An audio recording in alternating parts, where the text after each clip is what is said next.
estar presente e conseguirem também acompanhar o conteúdo, tá bom?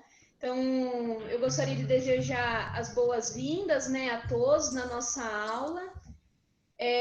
Meu nome é Maria Carolina, eu sou aluna do 4º ano da enfermagem aqui da Unicamp. Eu sou uma das 8 alunas da graduação que são coordenadoras da Liga Acadêmica de Cardiologia e Enfermagem.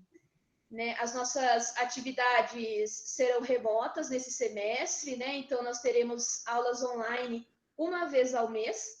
Essa é a nossa primeira aula e as próximas acontecerão no mês de julho e agosto. Vocês podem acompanhar o nosso calendário nas nossas redes sociais, que já foi divulgado o calendário do semestre com os temas, para caso vocês também tenham interesse, vocês possam se organizar, tá bom? Lembrando que nas redes sociais a gente sempre disponibiliza as informações sobre as aulas, sobre os eventos que a gente faz, né? Então, no Facebook, né, como Liga Acadêmica de Cardiologia e Enfermagem, e no Instagram também vocês podem nos seguir, que é @LACE-Unicamp.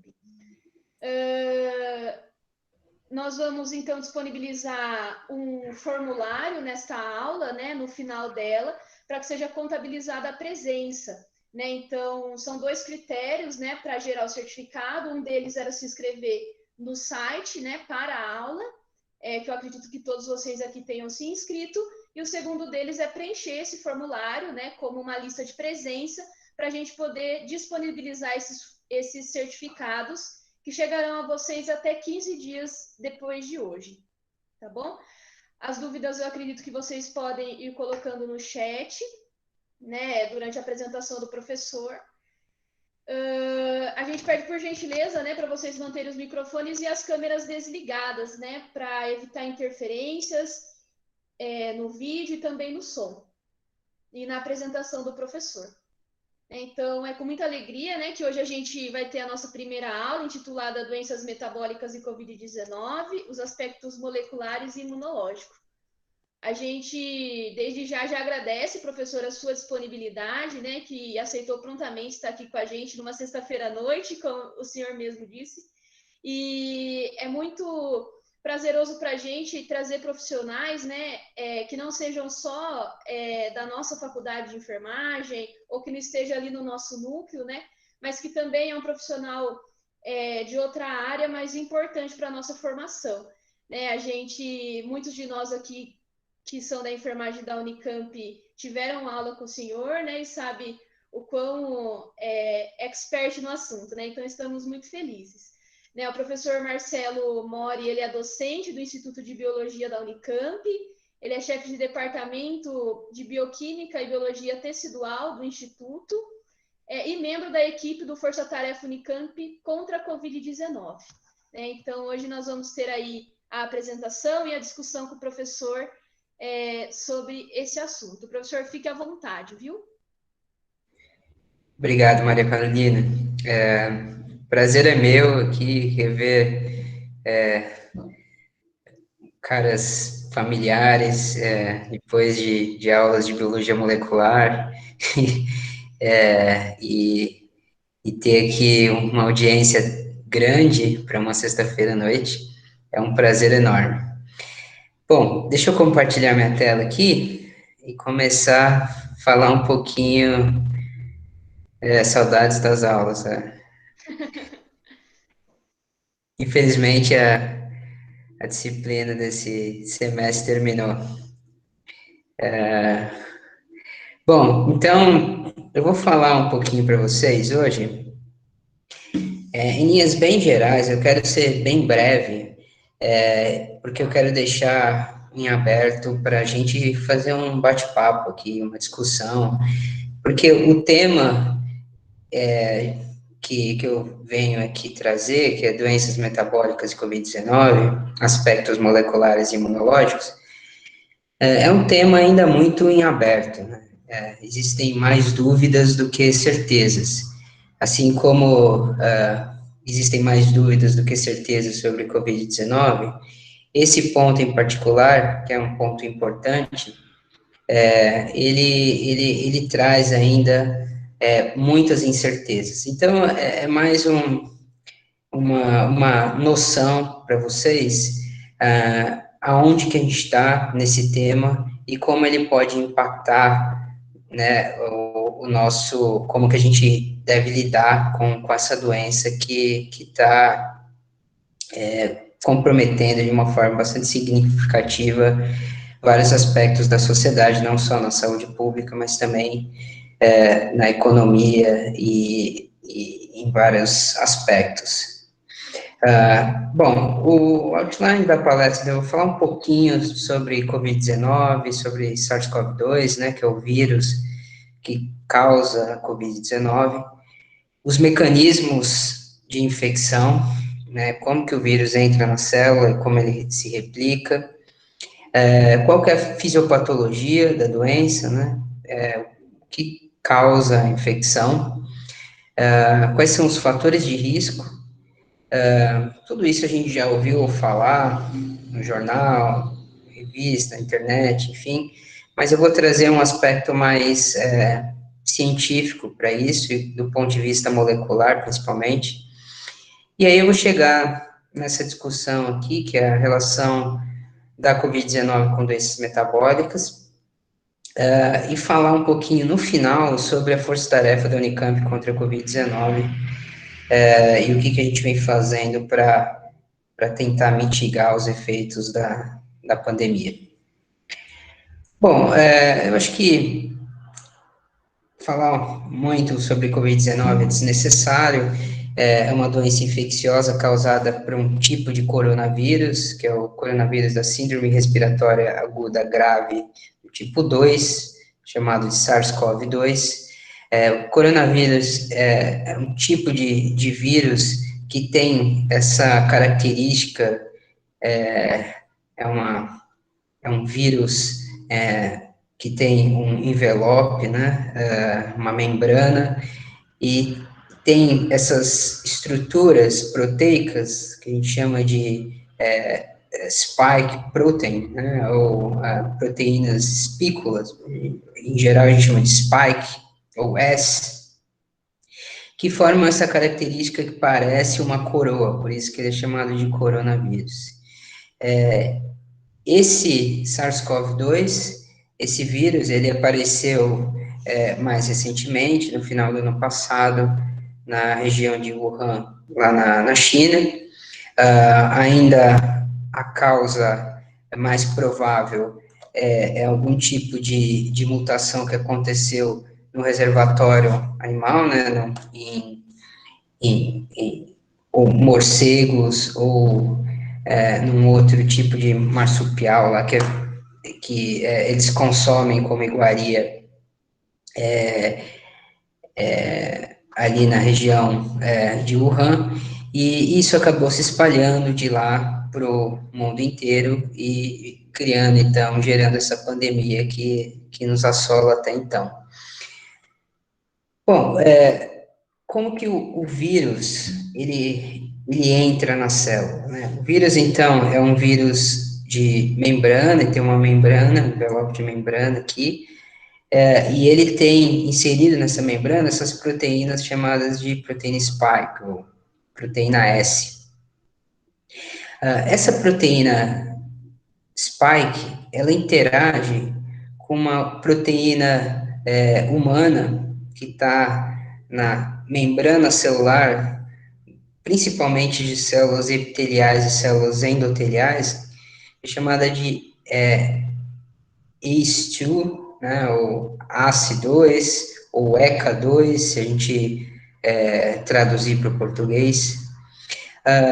E essa enzima, essa proteína, ela é normalmente muito importante, já que a gente está falando aqui para a liga de cardiologia, né, enfermagem, vocês já devem ter ouvido falar da enzima conversora de angiotensina, que converte angiotensina 1 e angiotensina 2, que é um dos principais vasoconstritores envolvidos em regulação do controle da pressão arterial.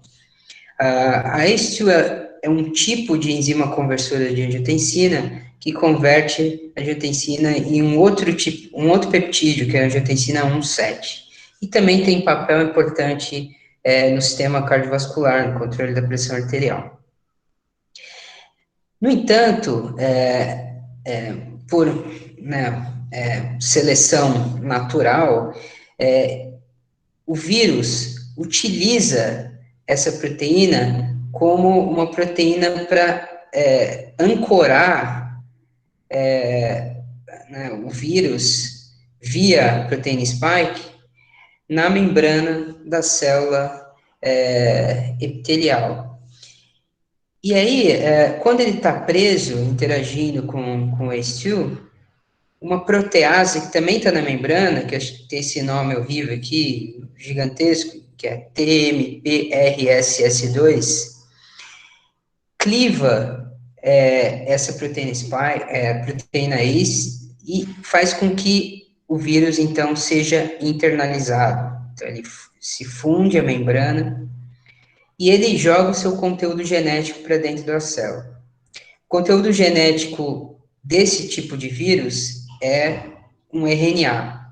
O RNA entra na célula, então, e ele é reconhecido como qualquer RNA mensageiro, né, da célula, ele é traduzido e esse RNA ele codifica diversas proteínas e essas proteínas então vão formar novos vírus que vão sair da célula e vão infectar outras células. Então aqui eu peguei esse desenho que mostra, por exemplo, uma droga que tem como objetivo inibir essa protease, portanto, inibir a entrada do vírus na célula. Então, esse é o mecanismo pelo qual o vírus entra na célula e replica o seu material genético e produz mais das proteínas que formam o envelope. Esse vírus entra em contato com a célula epitelial pulmonar via gotículas, né, de aerosol que contém o vírus. Então, a pessoa infectada, quando ela, por exemplo, espirra, emite essas gotículas, ou de alguma maneira essas gotículas caem numa superfície e a pessoa vai lá e entra em contato direto e principalmente via vias aéreas superiores, né? Isso faz com que o vírus entre no nosso sistema respiratório e entre em contato com células epiteliais do pulmão e aí desencadeia, então, o mecanismo de replicação viral. Isso acontece, então, de uma forma a propagar um vírus na célula epitelial. Um vírus, quando ele começa a replicar dentro do organismo, né, ele tem proteínas que são estranhas para o sistema imune, isso vai levar, então, a uma ativação do sistema imune para tentar conter essa infecção. Primeira linha de defesa do sistema imune inato, né, então, macrófagos vêm, tentam eliminar esse vírus, neutrófilos, mas em alguns casos essa infecção acaba atingindo uma severidade que é bastante significativa, e isso está associado principalmente ao que a gente chama de tempestade de citocinas, porque a resposta imune é tão exacerbada para algumas pessoas que há uma quantidade enorme de citocinas pró-inflamatórias liberadas que causam dano tecidual, morte das células do pulmão e outras células no organismo, que isso acaba levando, então, a uma complicação e pode levar à morte, né? E essa é uma característica bem peculiar desse vírus em relação ao outro tipo de SARS-CoV, que é o SARS-CoV-1, que foi associado à epidemia de SARS, né, no passado. O SARS-CoV-2, ele é mais grave, ele pode ser mais grave que o SARS-CoV-1, justamente porque ele leva a esse tipo de tempestade de citocina que pode ser fatal para alguns. Então, uma das coisas que a gente tenta entender é como que, em alguns casos, algumas pessoas desenvolvem essa tempestade de citocina e desenvolvem problemas outros decorrentes disso, que levam a um quadro mais severo da doença, e algumas pessoas são mais, a doença, em algumas pessoas, a doença é mais branda. Bom, os sintomas são bem divulgados, né, na literatura aí, principalmente febre e fadiga. A febre está associada, então, a resposta imune, né? A fadiga está associada também a uma diminuição da função, né, do pulmão, e transferência de oxigênio. Isso faz com que haja menos oxigênio na circulação, menos oxigênio chega aos músculos e aos outros tecidos, isso faz com que haja uma sensação de fadiga. Uma tosse seca e falta de ar também está associada a alterações histológicas que acontecem no pulmão, né? Existe vazamento de fluido nos bronquíolos, né? E isso, nos alvéolos, isso acaba diminuindo não só a capacidade de absorção de oxigênio, mas também acaba levando a uma tosse seca. Existem efeitos no sistema circulatório, por exemplo, uma linfopenia que é bem característica, principalmente nos casos graves, e que está associada a uma diminuição da quantidade de leucócitos, principalmente de linfócitos, nesses pacientes. E isso é algo que a gente vem estudando aqui também, que tem uma implicação muito, muito importante para o desenvolvimento da doença, porque os linfócitos os linfócitos, principalmente T e os linfócitos B também, eles vão ser importantes para a resposta imune adaptativa, ou seja, para a criação de memória e geração de anticorpos que vão ser importantes para a manutenção da memória imune contra o vírus, e isso vai ser fundamental para que a gente consiga manter uma imunidade por um tempo razoável, para que a gente não tenha um novo episódio de doença né, recorrente.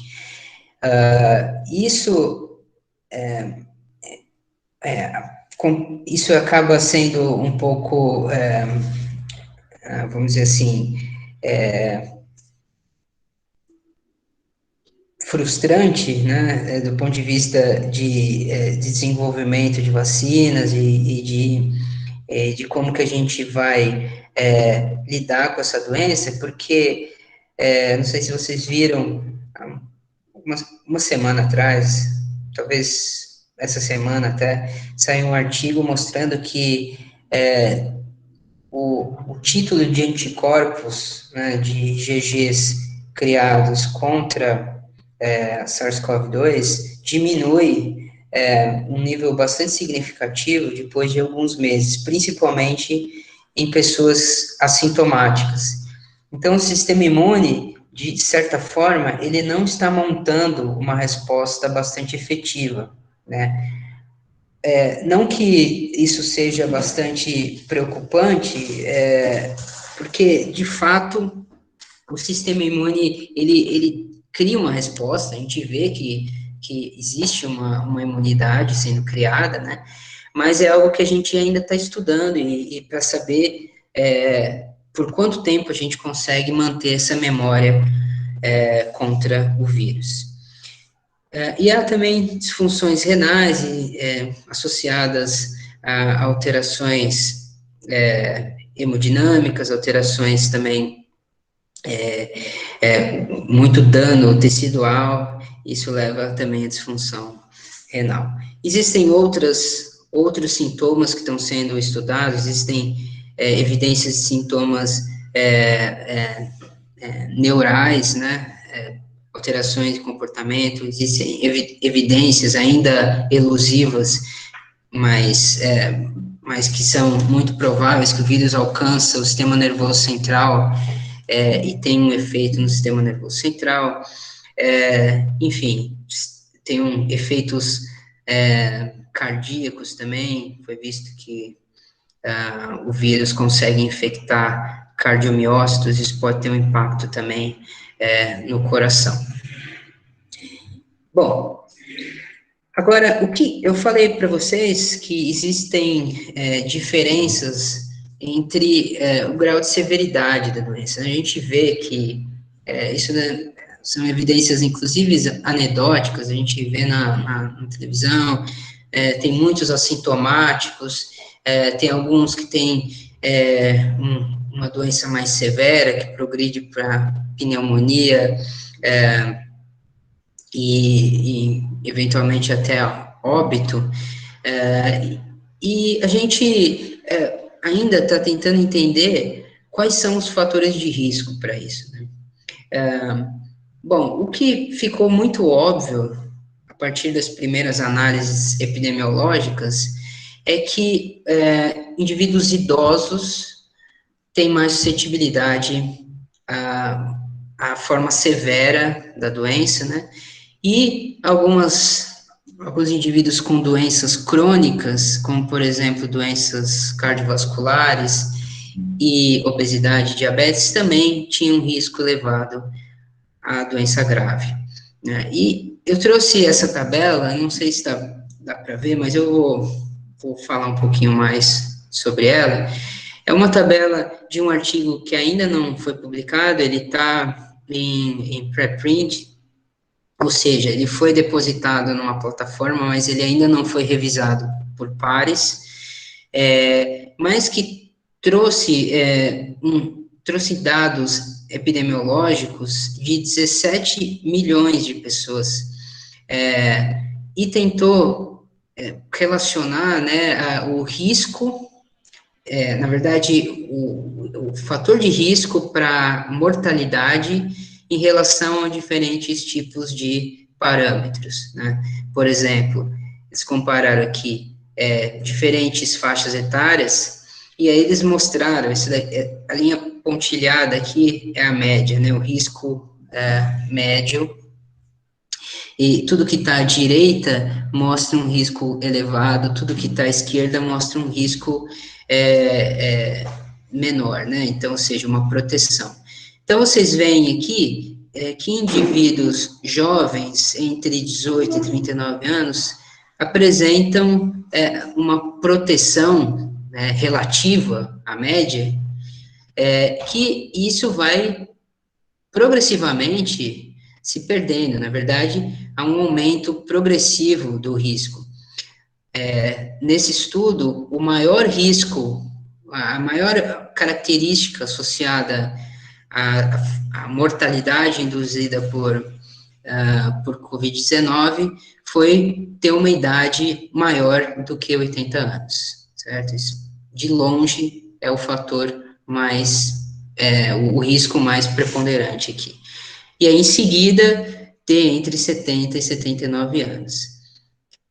E aí a gente vê algumas coisas interessantes também. Por exemplo, o sexo. Homens têm um risco maior do que mulheres. Obesidade. Se a gente pegar a obesidade do tipo 3, né, e assim, existem classificações dependendo do índice de massa corporal, classe 1, classe 2, classe 3, então você vê também um aumento progressivo do risco. Aqui isso aqui é o tabagismo, né? Vocês veem que o tabagismo não tem uma associação tão significativa em relação à gravidade, à etnia, aqui você vê asiáticos, pretos e outros. A gente tem um risco elevado. Essa análise aqui, ela precisa ser considerada com bastante cuidado, porque você tem que levar em consideração aqui também fatores socioeconômicos que não foram levados em consideração nessa análise. E aí eu não queria entrar muito em detalhes nas outras coisas, depois eu posso passar esses dados para vocês, mas outro fator de risco bastante preponderante é diabetes não controlada, né, que está aqui. Opa, tá aqui. Então, se vocês olharem para essas características, e eu vou só acrescentar aqui, por exemplo, que infarto, que doença crônica respiratória, doença cardíaca crônica, aqui transplante de órgão que está associado à imunossupressão, câncer, hematopoético, enfim.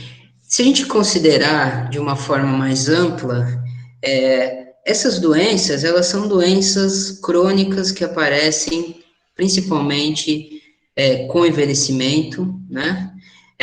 O que a gente pode considerar, então, é que a forma grave da Covid-19 é uma doença essencialmente associada ao envelhecimento, né? E a problemas metabólicos, né, como obesidade e diabetes. Aí a pergunta é, por que que isso acontece? Isso é exatamente o que a gente vem estudando. A resposta ainda não existe. O meu laboratório vem tentando entender como que o envelhecimento contribui, né, por que que esses indivíduos aqui, eles são mais suscetíveis. Então, o que a gente vem fazendo é utilizando bancos de dados de expressão gênica que estão disponíveis aí na literatura para tentar identificar genes que estão expressos no pulmão e que estão aumentados ou diminuídos no indivíduo idoso, né? E a gente busca também por ferramentas de bioinformática esses genes que interagem de alguma forma com a infecção viral, seja com a proteína S, seja com genes que estão diferencialmente expressos quando o vírus infecta a célula. E com isso a gente tenta buscar quais são as vias metabólicas que estão alteradas com o envelhecimento que podem ser afetadas ou podem afetar o risco de infecção pelo SARS-CoV-2. Né? Bom, e aí o nosso objetivo é tentar interferir com essas vias e buscar algum tipo de tratamento para mitigar, né, para minimizar a severidade da doença em indivíduos idosos. Então, isso é uma coisa que a gente vem fazendo e um projeto que está em andamento no laboratório. Em paralelo, a gente colabora aqui na Força Tarefa com vários laboratórios, principalmente do Instituto de Biologia e da Faculdade de Ciências Médicas, em projetos que tentam desvendar principalmente a relação da diabetes com a Covid-19, e a gente tem um estudo bastante avançado que está em revisão, onde a gente mostra a relação entre hiperglicemia e a severidade da doença. Em linhas gerais, o que a gente vê é o seguinte, é que quando a gente pega monócitos, que são células circulantes que diferenciam macrófagos, estão associadas à resposta imune inata e que produzem citocinas, que estão associadas àquela tempestade de citocina que eu me referi anteriormente, que está associada à severidade da doença, quando a gente expõe esses monócitos a uma quantidade crescente de glicose no meio, e a gente infecta essas células com o vírus, a gente vê, quanto mais glicose tiver no meio, maior é a quantidade de vírus dentro da célula. Ou seja, você tem um aumento da capacidade de infecção e replicação viral dentro do monócito, à medida que você aumenta a quantidade de glicose fora da célula. E isso também está associado proporcionalmente, né, de maneira positiva, com a quantidade de citocinas que esses monócitos vão produzir. Então, quanto mais glicose no meio, mais citocina o monócito produz. E quando a gente pega o meio em que esse monócito ficou exposto ao vírus e uma quantidade grande de glicose e coloca, por exemplo, numa célula pulmonar, epitelial do pulmão, essa célula morre mais do que um monócito que foi exposto a um meio com pouca glicose, né? Isso mostra, então, que, de fato, esse monócito exposto a mais glicose consegue, então, matar mais eficientemente a célula pulmonar. E isso está associado à severidade da doença, né? Morte do epitélio, de células epiteliais do pulmão. E outra coisa que esse meio condicionado do monócito com níveis glicêmicos altos faz é inibir a capacidade da célula T de replicar. Isso é importante e está associado àquele mecanismo que eu falei para vocês de inibição da quantidade de linfócitos na circulação, né? Então, isso pode estar associado à linfopenia que a gente vê em pacientes com Covid-19. Então, o que a gente demonstra, e a gente vai além, mostra alguns mecanismos moleculares que não entram aqui, acho que não são relevantes aqui para essa apresentação, mas que é importante dizer que demonstram alvos para drogas que podem inibir essa via, ou seja, inibir como que a glicose favorece a replicação viral e a produção de citocinas pelo monócito. Então, a gente está com esse artigo em revisão e a gente acha que, pelo menos em parte, esse é um mecanismo pelo qual pacientes diabéticos acabam tendo um risco maior de desenvolver a doença grave, né? E outra coisa interessante que vem sendo demonstrado, a gente vem estudando isso e outros vem mostrando, é que, além da célula epitelial do pulmão, outras células são infectadas, eu falei para vocês do monócito, mas linfócitos parecem ser infectados também, e tecidos metabólicos também são infectados. E um artigo que saiu essa semana, um artigo bem interessante, porque mostra que células alfa e células beta do pulmão, do pâncreas, elas têm uma capacidade grande de serem infectadas. E isso causa alterações nessas células. A célula alfa e beta são importantes para secreção de hormônios, né, que regulam a homeostase glicêmica. E já se viu, em alguns casos, que alguns pacientes COVID-19 desenvolvem uma alteração nos níveis glicêmicos. Então, saiu até um comentário na revista Nature recentemente, né, nessa semana, comentando sobre esse artigo que eu mencionei para vocês, dizendo, então, que é possível, né, isso ainda precisa ser estudado mais a fundo, mas é possível que essa infecção gere um tipo de diabetes do tipo 1, resultante de morte de célula beta, ou alteração na função de célula beta, que a gente não previa anteriormente. Então, existem duas facetas, né, preocupantes desse quadro. Primeiro é que doenças metabólicas, que são muito prevalentes aí na nossa população, aumentam o risco da doença severa e de morte por Covid-19. E é possível que a Covid-19 crie também, ou favoreça, um quadro de disfunção metabólica nesses pacientes. Então, esse quadro, essas questões são questões que ainda estão completamente em aberto e a gente está estudando, tentando entender de fato o que acontece quando o indivíduo é infectado com esse vírus. Bom, e por final, eu queria só falar brevemente sobre a força-tarefa da Unicamp.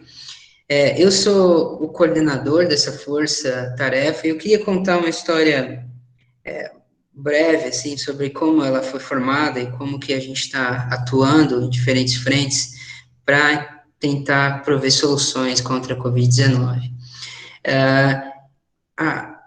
A força-tarefa, que hoje é organizada em diferentes frentes, que eu vou descrever um pouquinho mais para vocês, ela foi criada, ela foi iniciada no Instituto de Biologia por uma constatação e que nós, cientistas, principalmente ali no Instituto de Biologia, onde a gente tem uma infraestrutura mínima para lidar com o vírus, né, a gente tinha que se organizar de alguma maneira para tentar dar um suporte para que a gente conseguisse, né, naquele momento, realizar diagnóstico para não só para o hospital, mas também ampliando para a região de Campinas, realizar pesquisa, né, para tentar encontrar algum tipo de tratamento, entendimento dos fatores de risco,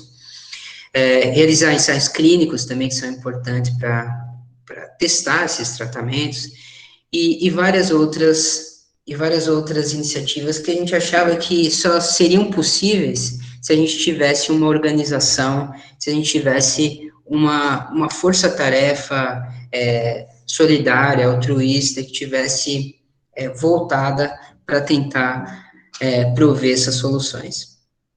Então, eu lá no Instituto de Biologia, junto com meus colegas ali, alguns colegas que eu não vou citar todos os nomes porque são vários, mas alguns dos principais são o professor José Luiz Modena, que é o nosso virologista, que tem infraestrutura para trabalhar com o vírus, né? A gente consegue só fazer isso, só trabalhar com vírus ativo no laboratório dele, que tem uma preparação, um nível de biossegurança adequado. E o professor Zé Mola, ele já tinha se envolvido anteriormente, quando houve a epidemia de Zika, e ele se dispôs, né, naquela época, a criar um tipo de diagnóstico, né, para Zika. E foi isso que ele fez. E quando a Covid-19 chegou no Brasil, ele já logo se colocou à disposição para fazer isso, juntamente com o Laboratório de Patologia Clínica do HC, e juntos eles desenvolveram um método, né, que já era padronizado internacionalmente, validado pela OMS, para a detecção do vírus por RT-qPCR. Isso foi feito prontamente, e isso foi feito, só poderia ter sido feito aqui na região pelo Zé naquele momento, porque naquele momento a gente não tinha ainda casos aqui na região de Campinas, e a gente não consegue desenvolver um método diagnóstico sem ter um controle positivo, sem ter um positivo e comparar com um negativo para ver se o nosso método funciona. E para isso a gente precisava manipular o vírus no laboratório, né, produzir vírus, produzir o RNA viral para servir como controle positivo. Foi isso que ele fez, ele desenvolveu o protocolo, e foi aí que a gente percebeu que se a gente quisesse realmente testar a população, não seria só o laboratório do professor Modena que ia conseguir dar conta, nem tampouco o laboratório de patologia clínica do HC. Então, a gente começou a se organizar para tentar dar suporte para esse diagnóstico. E aí foi que a gente foi conversar com a diretoria de IB, que a gente conversou depois com a reitoria, e institucionalmente a gente vem tendo um apoio muito grande. E com o apoio institucional, a gente começou a agregar outras unidades da universidade, e aí a gente começou a criar frentes que são fundamentais para dar suporte para esse trabalho interdisciplinar que é a força-tarefa, que para mim é o principal legado que essa força-tarefa vai trazer, né, ou está trazendo para a universidade. Eu acho que para a sociedade dar esse retorno que a universidade vem dando em termos de diagnóstico, de pesquisa, de ensaios clínicos, de ações sociais, de desenvolvimento de protótipos, enfim, várias coisas. Mas para a universidade, é esse trabalho conjunto, interdisciplinar, altruísta que foi criado pela Força Tarefa. Bom, a gente logo se organizou, então, em várias frentes. Uma que eu já falei para vocês, talvez a mais importante, seja a frente de diagnóstico, que é coordenada pelo professor Alessandro Farias, aqui do IB. E nessa frente de diagnóstico, junto com o Laboratório de Patologia Clínica, a gente começou, desde do mais básico, a realização de 1 teste por dia, 10 testes por dia, e a gente foi crescendo, escalonando, até chegar, atualmente, a gente está fazendo em torno de 500 testes por dia, e a gente consegue fazer 1.000 testes por dia. Para a região de Campinas, hoje, a gente lá no laboratório de diagnóstico, a gente já atendeu 42 cidades da região aqui. E o nosso número de testes já passou de uma dezena de milhares, e a gente vem fazendo isso de uma maneira bem eficiente, mas não chegou lá do nada. Passou por muito... a gente teve que estruturar uma realidade, a gente tem o expertise, a gente tem a infraestrutura, a gente tem os equipamentos, a gente tem uma quantidade de insumos relativamente pequena, mas a gente precisava se organizar. E uma coisa que foi fundamental para isso foi uma articulação entre diferentes unidades e com outros institutos e agências governamentais, e a captação de recursos também foi fundamental. A gente recebeu doação do Ministério Público do Trabalho, algumas doações de algumas empresas, a doação do Unicamp aqui também, enfim, que vai dando suporte para o diagnóstico. Aliado ao diagnóstico, que é muito importante, que foi muito importante para a gente alavancar nossa capacidade de diagnóstico aqui da Unicamp, é a frente de pesquisa e desenvolvimento, coordenado pelo André Vieira, que já logo no início encontrou quais seriam os gargalos principais para o diagnóstico, e um deles é que tudo que a gente comprava vinha de fora. Tudo, absolutamente tudo. E o mundo inteiro estava comprando reagente para fazer teste diagnóstico COVID. Então, isso resultava, por exemplo, em uma demora muito grande para a gente receber insumos. E isso acabou atrasando um pouco a nossa capacidade, né?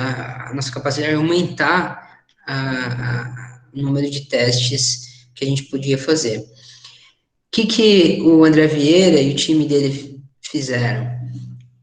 Primeiro, eles fizeram uma parceria com empresas de cunho biotecnológico na região, né?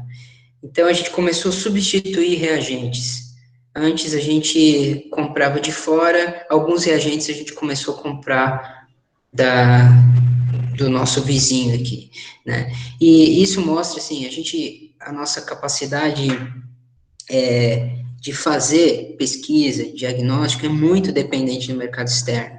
O nosso mercado interno ainda é incipiente, mas esse tipo de parceria mostrou o quão importante é a gente ter um mercado de biotecnologia, de produtos biomédicos, né, disponível aqui no Brasil.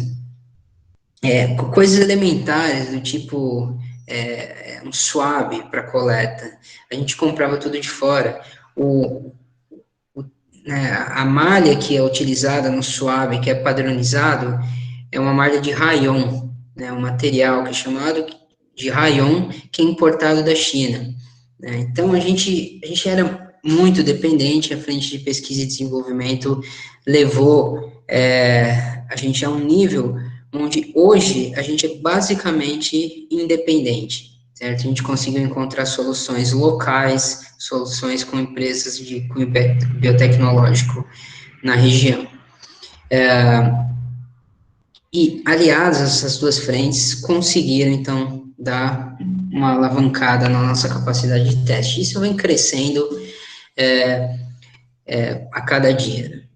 A frente de pesquisa básica vem estudando, boa parte do que eu falei para vocês está inserida a frente de pesquisa básica, então, pesquisa sobre entendimento da doença, né, do risco, a gente também vem testando alguns medicamentos, alguns deles já passaram para ensaios clínicos, estão sendo testados, né?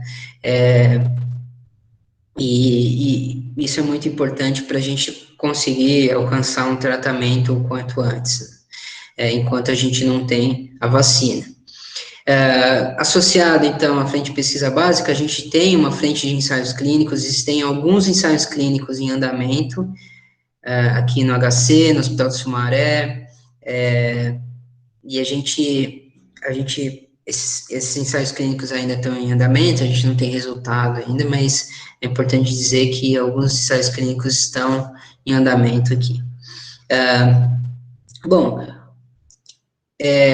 a gente tem uma frente de modelagem e epidemiologia, que é muito importante também, a gente tem gente da saúde pública, com matemáticos, tentando prever, tem até ecólogos, né, que vêm trabalhando nisso, para tentar prever cenários da doença. E aí prever, por exemplo, estratégias de isolamento social versus não isolamento, enfim. Vocês devem ter visto algumas notícias dessa frente, quando se projetou como seria, né, os cenários com isolamento completo, com isolamento parcial, sem isolamento, etc. A gente tem uma frente de engenharia biomédica que vem dando suporte também no desenvolvimento de materiais para ventiladores, desenvolvendo novas tecnologias novos tipos de ventiladores, de materiais para equipamentos para principalmente assistência, né? Eles também, o pessoal da frente de engenharia biomédica também vem dando suporte, criando, por exemplo, swabs para a gente utilizar aqui na coleta de material.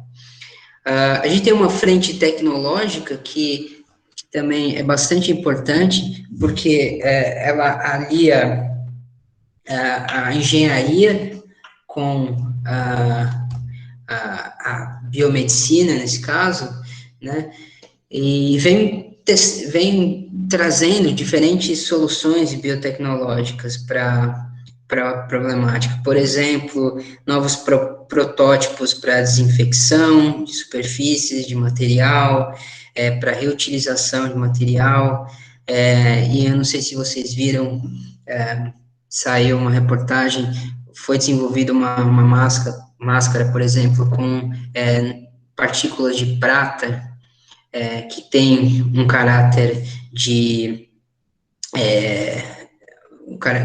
que consegue eliminar em grande parte o vírus, né? Isso está sendo vendido por uma empresa e essa tecnologia foi testada aqui na Unicamp. E por final, a gente tem uma frente de ações sociais que vem atuando também em diferentes áreas, não só na educação, promovendo iniciativas educacionais perante a população, principalmente a população que tem pouco acesso à informação, e também a gente vem organizando iniciativas para ação em áreas vulneráveis, né, na região de Campinas aqui. E nosso piloto está acontecendo agora em Sumaré, uma região vulnerável lá de Sumaré.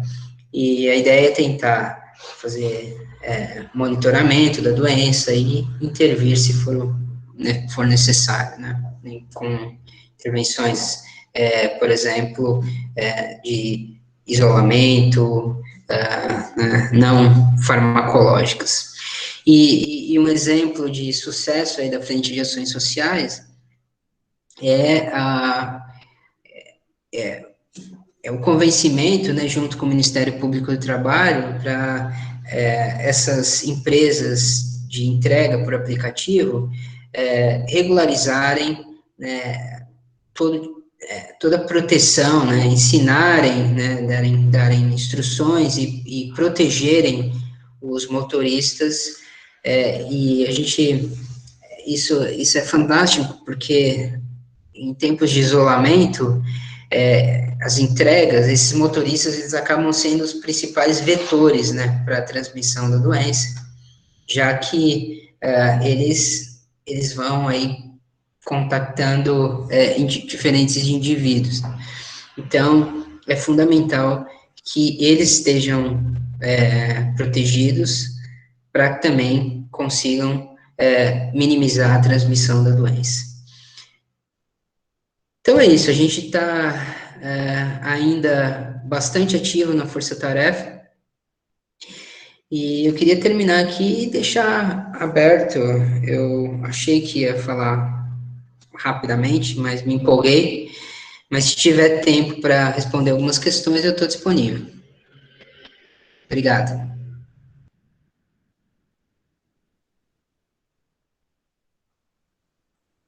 Obrigada, professora. A gente que agradece essa fala tão válida, que tanto nos ajuda a compreender melhor tudo que acontece, né, molecularmente com essa doença, né?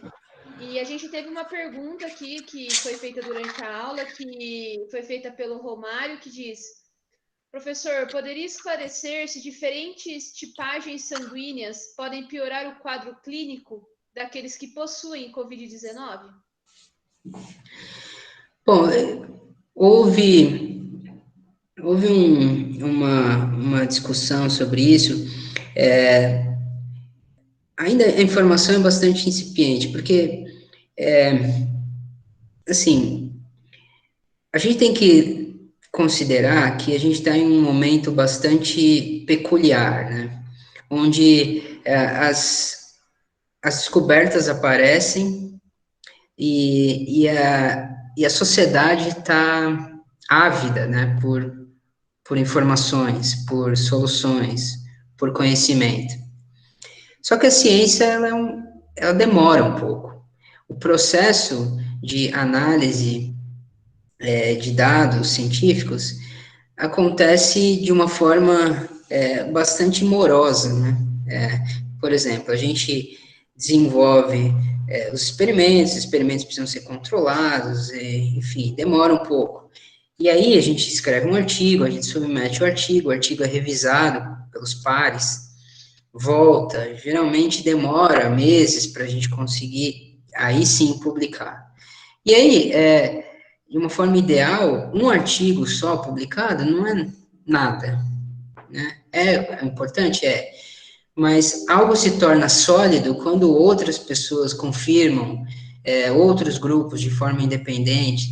Isso leva tempo. Hoje, como a gente não tem esse tempo, o que acontece é que a gente está usando muito uma plataforma de publicação prévia dos dados sem revisão por pares, que é extremamente válida, é bastante usada na física, por exemplo, onde você publica o artigo não revisado, certo? As pessoas leem, as pessoas dão opinião, as pessoas analisam baseado no seu conhecimento, e aí esse artigo, ele, nesse processo, ele passa por revisão e ele é publicado em uma revista específica. Hoje, o que está acontecendo é que, dada a urgência, os artigos, eles vão para o preprint e várias revistas obrigam a gente a colocar, né, no preprint, porque o conhecimento precisa ser disseminado o mais rápido possível, mas a gente precisa ser muito cauteloso, porque esse conhecimento ainda não foi revisado, né? Por exemplo, eu peguei um artigo desses aí, em preprint, mostrando uma associação direta entre calvície e a forma grave, mortalidade por SARS-CoV-2. Isso é um exemplo de como associações podem ser completamente erradas. Por quê? Porque associação não infere causalidade, de jeito nenhum. Por que calvície pode estar associado à forma grave da doença? Porque eu mostrei para vocês, homens idosos são mais suscetíveis. E homens idosos, em geral, né, tem um número maior de calvos. Então, essas associações fazem com que a gente acabe tirando conclusões de forma precipitada. E aí isso vai para a rede social, e isso vai para pessoas que não entendem, né, o teor científico, isso acaba se propagando. E chega e cria um burburinho, e a gente nem sabe exatamente se é verdade ou não. Tendo dito isso, nesse caso, uma coisa que é clara é que a doença está associada com formação de trombos, né? E, e tem um caráter hemodinâmico da doença, né? Então, é possível que alterações na tipagem sanguínea, que podem ter associação hemodinâmica, isso pode ter alguma associação, mas não, esses dados não são claros, são associações que precisam ser comprovadas de forma mais abrangente. Uhum. Perfeito, professor. A gente teve uma outra dúvida aqui, que foi feita pela Vitória. Ela pergunta se foi observada alguma relação direta com o tabagismo e as mortes. Então, aqueles dados que eu mostrei para vocês não tem uma associação grande. Na verdade, tem uma associação pequena. E houve também quando foi ventilado em redes sociais, não sei se vocês viram, que fumar protegia contra o Covid, né? E aí, claramente, isso não é o caso. Existe uma tendência pequena, quer ver? Eu vou mostrar aqui, deixa eu compartilhar de novo.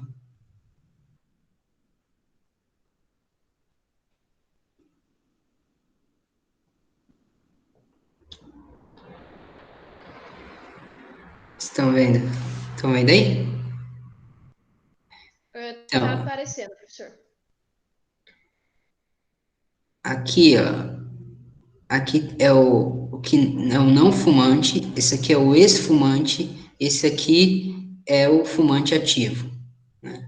você vê que está muito próximo da média, né? Então,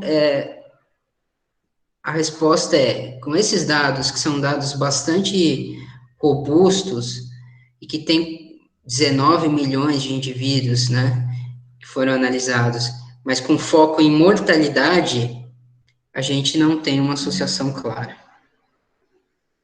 Perfeito. Professor, tudo bem se a gente fizer mais uma pergunta em relação ao tempo, né? Que o nosso combinado era até as 20 horas. Não, pode ficar à vontade.